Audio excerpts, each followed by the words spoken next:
speedy, delayed, unlucky,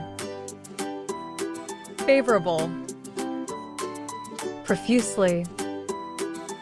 sparsely, accident,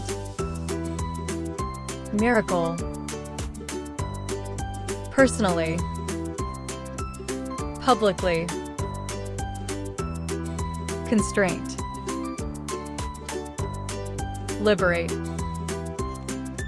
nowhere, everywhere, gash, closure, regression, improvement, nearest, farthest,